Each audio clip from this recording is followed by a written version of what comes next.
And honestly, I'm at a point now where I see the family in many ways as an obstacle to my own goal. Did you ever wonder what actually happened to Dayton Brown, the long familiar son of Robin and her former husband, David Jessup?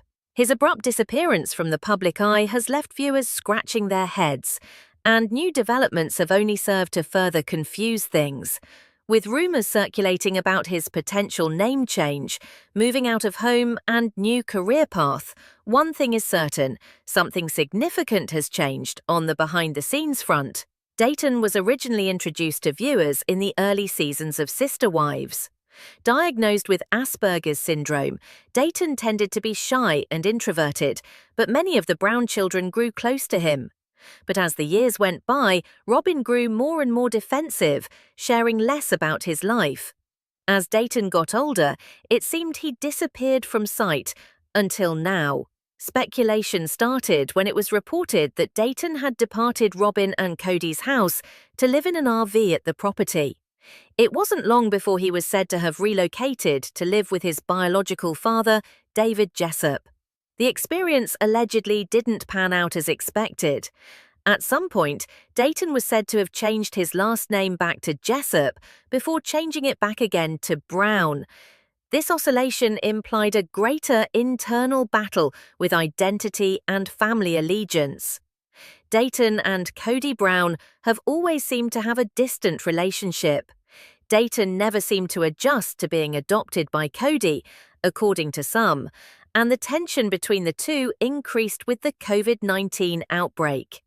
Sources claimed that Dayton's move to stay in the RV was a result of conflicts over Kody's stern household rules and family policy at the time.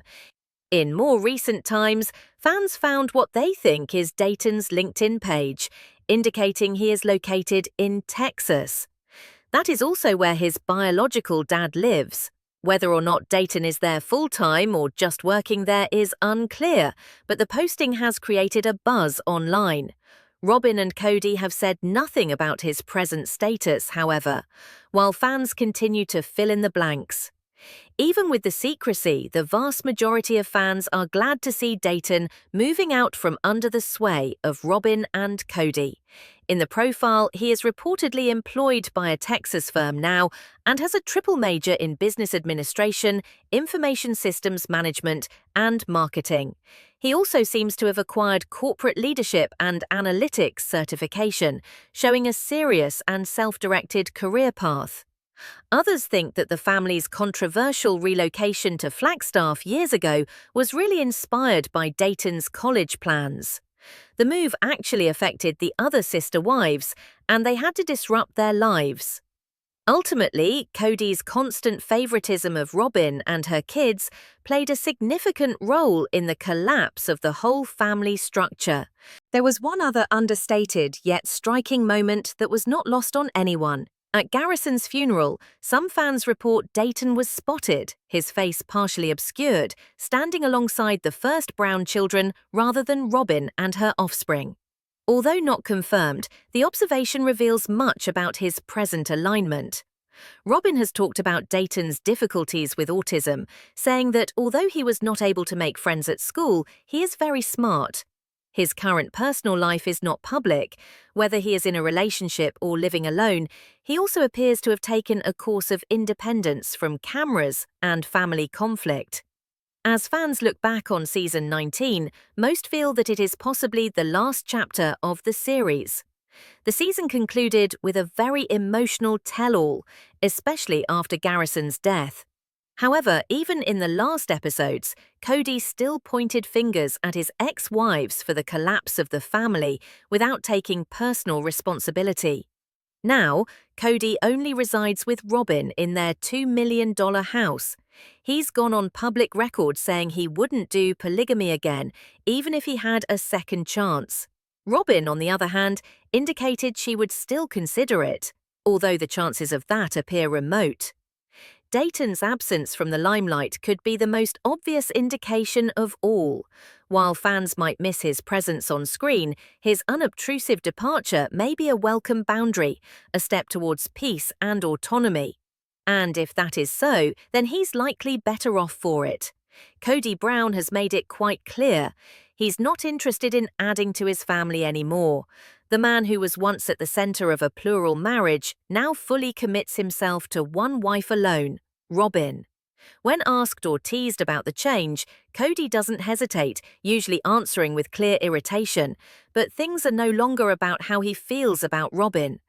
The more urgent concerns are over his broken relationship with his children and ex-wives. With fresh updates and Kody's increasing distance, it's becoming less likely that the family will get back together for another season of Sister Wives. Behind the cameras, there is more drama than ever. Between the latest tell-all even being filmed, Christine allegedly asked Kody for child support, a gesture that most feel unleashed the frustration and anger he later showed on camera. Meanwhile, the long-standing battle over the Coyote Pass property has finally been settled. Janelle and Mary each received 25% of the $1.5 million sale of the property. This decision, although overdue, represents another chapter ending in the Brown saga. Unless TLC intends to have reruns of Kody complaining about his previous marriages continuing indefinitely, there is no longer a tale to tell. In the tell-all, Kody showed a sincere hope that his ex-wives would just move on and leave him out of their lives. It was a candid moment that resonated with so many veteran fans. For so many of them, the tearful end of the fourth installment of the tell-all felt like the actual end of the show. Internet forums exploded with discussions. Was it really the final farewell, or merely another twist in the constantly changing narrative? Other viewers pointed out how the show would often distort stories for drama's sake. One such instance is when Robin asserted that she did not remember applying makeup on a camping trip because other wives were occupied taking care of kids, a description that many felt was another exercise in selective memory. While there's talk of potential spin-offs featuring the ex-wives, a large portion of the audience believes May 19th marked the official farewell to the Brown family's television journey. "I'm over it," one viewer wrote. "It hasn't been the same since the catfishing years. Every time they bring it up like it's new, it's draining. Not all of us have amnesia." Some were more skeptical, speculating the show will keep going as long as it makes money. "They'll milk it until the funds run dry," one user wrote. "Would I tune into a spin-off with the ex-wives? Yes, but I'm finished watching Kody, Robin, and all that drama." For a lot of viewers, Garrison's death was a turning point. The emotional depth of that loss, along with the previously broken-up family dynamics, proved too much to bear. The celebrity, the chaos, and the decades of tension appear to have inflicted greater wounds than the show ever exposed. One individual significantly impacted by this downturn is Dayton, Robin's eldest son. Although seldom at the focal point of the theatrics, Dayton has ever been quietly in the background. He grew up subjected to the turmoil of a polygamous family life constantly under the spotlight. While Sister Wives frequently presented an edited presentation of family life within the Brown home, Dayton's reality painted a much dissimilar picture. As a child, Dayton saw emotional neglect and the drama of multiple father figures competing for control or attention. As the oldest son of the youngest wife, he was in a peculiar position, never quite accepted, never quite removed. As the years passed, Robin went out of her way to keep him away from cameras, and by the time Dayton was an adult, he had in effect disappeared from the show. This was not a production decision, it was his own.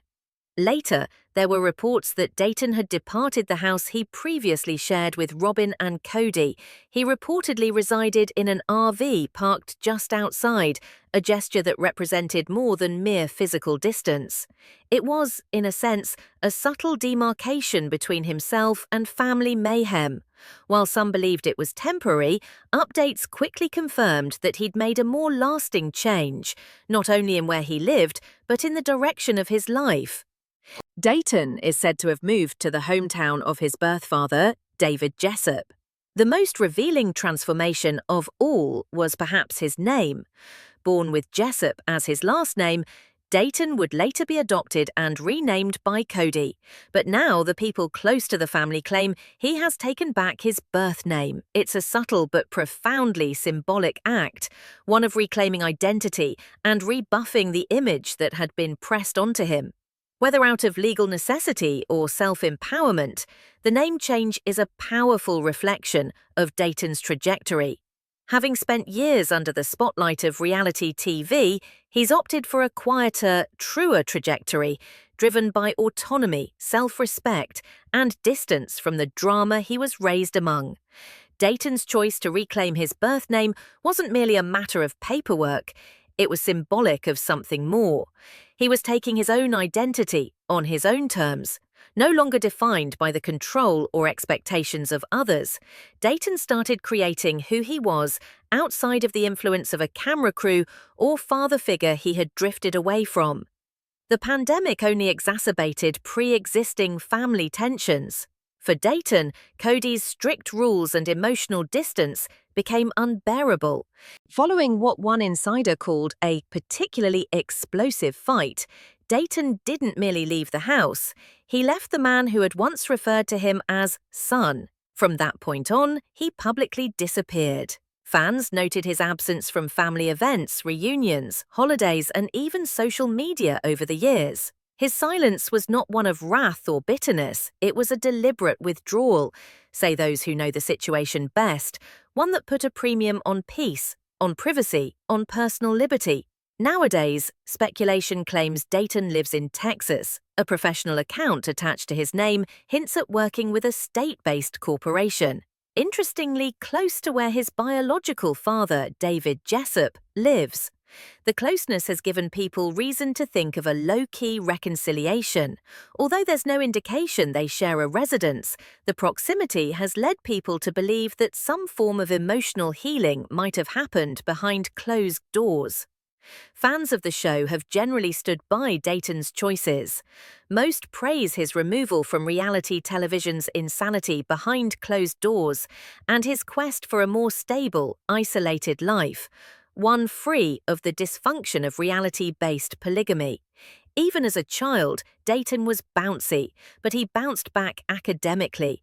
Dayton graduated magna cum laude in marketing and management information systems and has higher-end certifications in business analytics and strategic leadership. His triumph is one of stark contrast to the psychological struggles he endured as a child. Much of the family's controversial move to Flagstaff was reportedly influenced by Dayton's educational goals. Though framed as a joint decision, the move ultimately disrupted lives, dismantled relationships, and created emotional distances that still haven't healed. While Dayton may have benefited from the relocation, others paid the price. It fractured the family, and despite any academic gain, the emotional toll was steep. However, Dayton is not recalled as rebellious or bitter. He who talks of him paints a picture of a quiet, contemplative, and serious person. His leaving the family residence wasn't dramatic, he didn't explode, he just departed with dignity and determination. His exclusion from the public eye hasn't forgotten him, it's reminded him. Few are aware of Dayton's private life. Robin has spoken about even being able to make friends proving troublesome for him as a result of the particular problems he encountered. However, she has ever been complimentary of his intellect and inner strength. Some fans recently feel that they spotted Dayton standing at some distance, quietly, near a family memorial. If true, that was the moment that defined the complexity of his journey. A man not entirely disconnected, but standing apart, behind an emotional wall of his own creation. He might not show up in holiday portraits or family episodes, but to some viewers, Dayton stands for something: strength in silence. An individual who came of age amidst chaos, but chose a different path. A young man who didn't require showy showdowns or public exposition to get his tale heard. He just lived it, with grace, prudence, and unseen fortitude. There are questions that remain unanswered. Why he's no longer seen on the show isn't talked about in tell-alls or even mentioned during memorials, but maybe that's by design. Dayton's tale doesn't require a TV narrative to be appreciated. It's one of quiet courage, self-sufficiency, and emotional intelligence.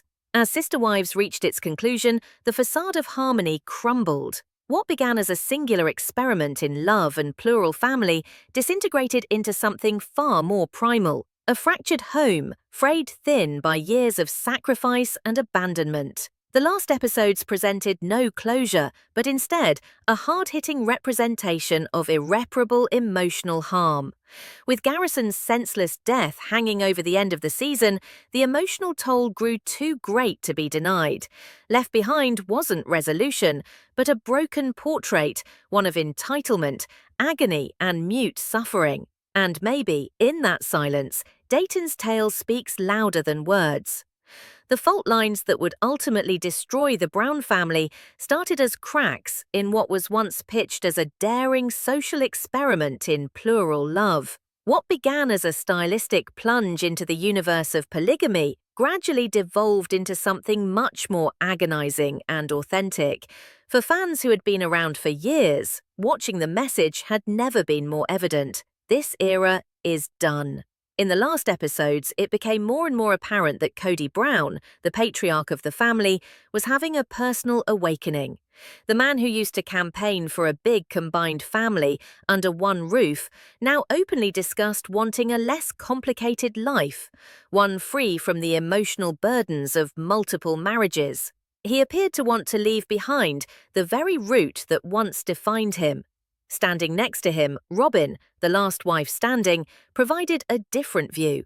She clung to the hope that their shared dream could still be brought back, even as she saw that Kody had lost the vision they were creating. That divide between holding on and giving up dropped a shadow over the future, not only for their relationship but for the family as a whole. The dream of having additional wives was lost. It wasn't even a change in lifestyle. It was the ultimate symbol of a grand failure. All that was left was a monogamous couple, gazing back at years that were filled with emotional wreckage, public acclamation, and increasing isolation. It was perhaps the most acutely hurtful aspect of all, Kody's distance from his grown children. The love that had kept the family bound together appeared to have disappeared. Dinner with the family, vacations, holidays, these rituals were replaced by anger, resentment, and increasing walls of emotion. In a dramatic legal action, one ex-wife sued Kody, seeking money for their children. Another merely wanted to cut it off once and for all, disposing of her stake in the once fabled Coyote Pass land. What had been touted once as the cornerstone of a legacy that would last generations was now nothing more than a piece of dirt, chopped up and sold off. The vision that it once embodied had dissolved, much like the relationships that had underpinned it. While this gradual downfall was occurring, viewers went online to express their responses. The verdict? It was over. The narrative had reached its organic endpoint. The family, previously the focal point of an experimental way of life, was incomplete. Kody, previously the outspoken proponent of polygamy, had given up on that vision. The children, previously the emotional core of the show, had largely disappeared from the face of the earth. All that was left was one solitary marriage, one that to many had been the source of it all unraveling. Old-time followers started voicing fatigue. The plots were too cyclical. Confessional interviews seemed staged, filled with tear-jerking manipulation and rehashed trauma. Fans wondered if there was anything left to say. Every year recapped the same hurt, the same fights, the same broken commitments. And yet, even during this feeling of a conclusion, there were hints at new beginnings. Rumors of spin-offs started swirling, plots that could center on the ex-wives separately, now rebranded as single mothers, women entrepreneurs, and independent women. Free from being bound together by a common husband, they could finally write their own scripts, those grounded in empowerment, growth, and self-discovery. Although the primary story has concluded, there is hope for its spin-offs. These would be potential series that could show what occurs after the collapse, exploring further how each woman re-establishes her life beyond the shadow of polygamy. Despite this, backlash against the show's new trajectory has been intense. Audience members have criticized inconsistencies in the narrative. One scene had Robin profess not to remember events in the past that had caused pain to the others, and then another in which she distinctly described applying makeup on a day out with the other wives, while the rest of the group was stuck dealing with kids. These contradictions have resulted in charges of performative regret and selective memory, questioning the legitimacy of the show. Views regarding the legacy of sister wives are strikingly polarized. Some commend it for shattering cultural prohibitions, opening up new themes of love, religion, and liberty. Others contend that it eventually descended into reality TV kitsch, one that sold integrity short in favor of spectacle and commercialized interpersonal suffering for an audience. No matter where everyone stood on the issue, no one could dispute the show's influence. For more than a decade, Sister Wives had welcomed audiences into a world that not many had ever known, one of hope, heartache, and ultimately a sort of quiet reckoning. For more than a decade, audiences were welcomed into the kitchens, living rooms, and bedrooms of a family trying to make it through one of the most divisive ways of life in contemporary American culture. The high points of emotion, the meltdown moments, the stoic sacrifices, and street-level blow-ups. These were the moments that prompted everything from sympathy to scandal. And now, as the dust is settled and the narrative wanes, there is one question still lingering for everyone who watched it all unfold. What's next? When the lights go down and the cameras cut off, what is left is not closure in dramatic moments, but the possibility of actual healing. Will the deep divisions between divorced spouses and estranged kids start to heal, off-stage, off-camera? Will the women who shared a common husband now opt for peace, not publicity, rebuilding their lives not on television, but in quiet, solid places? Some will turn to activism. Others will finally get around to long-held fantasies, and the kids, once happy figures in the periphery, now hover on the brink of adulthood, forged by experiences that few can fully understand. There will never be an official goodbye, no cast reunion, no curtain call, no closing montage. But perhaps that's just the way it should end. Maybe the silence is more authentic than any scripted farewell. The strongest indicators that this chapter is closed aren't in tearful interviews or cliffhanger episodes. They're in what's absent. No announcement of a new season, no teaser promos, no family updates shared, just the understated fact of court documents, sold homes, and a family that has moved piece by piece into something new. This perhaps is the actual ending, not with a bang, but with a pause. Not with a neat finale, but with acceptance. For those who have been along for the ride for all these years, it's a last moment of reflection.